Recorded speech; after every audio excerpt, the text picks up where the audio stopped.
హరే కృష్ణ. అందరూ బాగున్నారండి? ఈరోజు మష్రూమ్ కర్రీ చేసేసుకుందాము. చాలా సింపుల్గా ఫాస్ట్గా అయిపోతుంది. ముందు మష్రూమ్స్ని బాగా వాష్ చేసేసుకోవాలి. ఇలా మట్టి అంతా పామి కడిగేసుకోవాలండి. ఇలా బాగా మట్టి అంతా పోయేలాగా పామి కడిగేసుకోవాలి. 4 సార్లు బాగా కడిగేసుకున్నాక ఇలా తెల్లగా వచ్చినాయండి. ఇప్పుడు వీటిని చిన్న చిన్న ముక్కలుగా కట్ చేసుకుని వేడి నీళ్ళల్లో వేసి ఒకసారి మరగనివ్వాలి. ఇవి ఎక్కువసేపు బయట ఉంటే కండ్ర వచ్చేస్తాయండి. కడుక్కున్న వెంటనే ముక్కలుగా కట్ చేసేసుకుని ఇలా నీళ్ళు మరగబెట్టుకుని ఈ వాటర్లో కాస్త ఉప్పు వేసుకొని మరగనివ్వాలి. ఇలా ముక్కలుగా కట్ చేసేసుకున్నామండి. ఇప్పుడు వేడి నీళ్ళల్లో వేసేసుకుందాం. మష్రూమ్స్ వేడి నీళ్ళల్లో వేసి ఒక పొంగు రానిచ్చాక నీళ్లు వార్చేసి ఇలా గిన్నెలోకి తీసేసుకోవాలండి. టమాటా, ఉల్లిపాయ, జీడిపప్పు, పసుపు, కారం, ఉప్పు, అల్లం వెల్లుల్లి పేస్టు, ధనియాల పొడి, జీలకర్ర పొడి ఇవన్నీ రెడీ చేసుకొని ముందు ఉల్లిపాయ టమాటా కట్ చేసేసుకుందాం. ప్యాన్లో నూనె వేసుకుని కాగాక ఉల్లిపాయ ముక్కలు వేసి వేగించేసుకోవాలి. Mushroom curry, paneer curry, baby corn curry ఏట్లకైనా గ్రేవీ ప్రాసెస్ ఇదేనండి. ఉల్లిపాయ టమాటా వేగనిచ్చేసి జీడిపప్పు వేసి మిక్సీ పట్టేసుకుంటే మెత్తని పేస్ట్ లాగా మిగిలినంతా చాలా ఈజీగా అయిపోతుంది. 1 స్పూను అల్లం వెల్లుల్లి పేస్ట్ వేసేసుకుందాం. పచ్చివాసన పోతుంది ఉల్లిపాయలతో పాటు వేగించేస్తే. ఉల్లిపాయలు సగం వేగాక టమాటా కూడా వేసేద్దాం. ఇవి కూడా వేగించేసుకొని మిక్సీ పట్టేసుకోవచ్చు. ఉల్లిపాయ టమాటా వేగేలోపు జీడిపప్పులో కొద్దిగా వాటర్ వేసి ఉంచుకుందాం. టమాటా ముక్కలు కూడా మగ్గినాయండి. ఇది చల్లారాక మిక్సీలో వేసి మెత్తని పేస్ట్లో చేసేసుకుందాం. చల్లారిపోయినాయండి.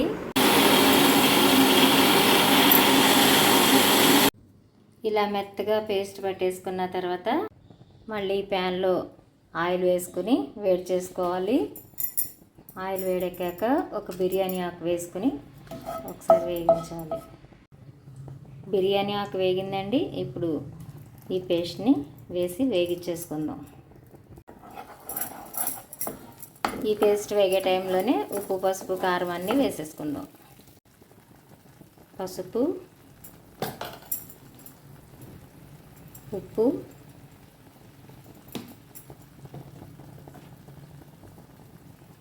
కారం,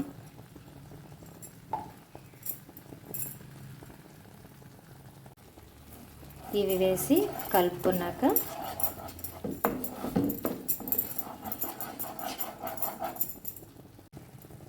ధనియాల పొడి,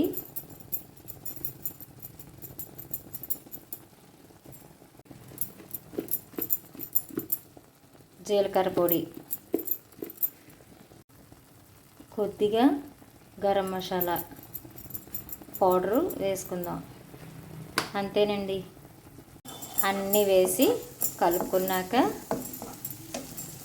మష్రూమ్ ముక్కల్ని వేసేసి కలుపుకోవాలి.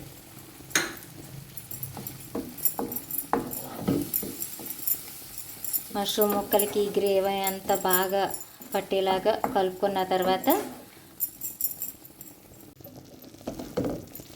గ్రేవీ ముక్కలకి బాగా గ్రేవీ ముక్కలు ఒకేసారి వేగుతూ ఉంటాయి. చూడండి, నూనె వదులుతూ ఉన్నది.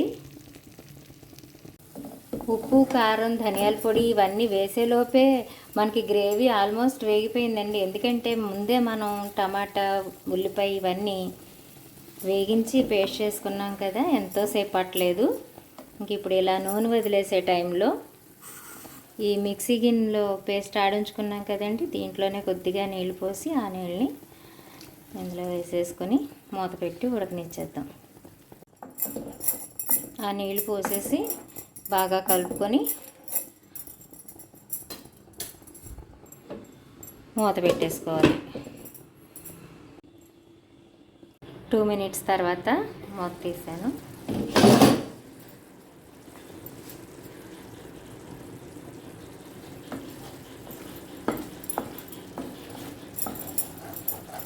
ఇంకో 5 మినిట్స్ పడుతుందండి మొత్తం అంతా రెడీ అయ్యేసరికి.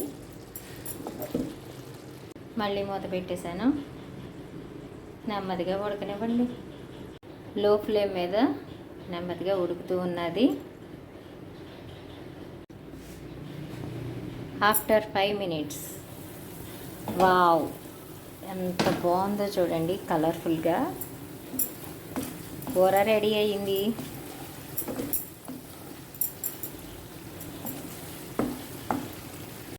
ఇంకా ఇప్పుడు పొయ్యి కట్టేసుకుని కొత్తిమీర, కరివేపాకు సన్నగా కట్ చేసుకున్నానండి. స్టార్టింగ్లో కూడా వేయచ్చు కరివేపాకు, కానీ ఇప్పుడు వేస్తున్నాను. ఇలా కలిపేసుకొని మూత పెట్టేసుకుంటే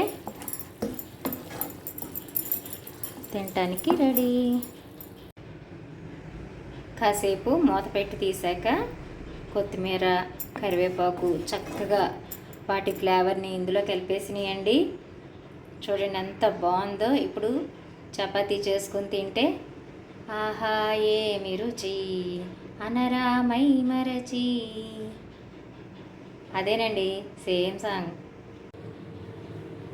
చూడటానికే కాదండి, తినటానికి కూడా టేస్ట్ అద్దిరిపోయింది రుచి.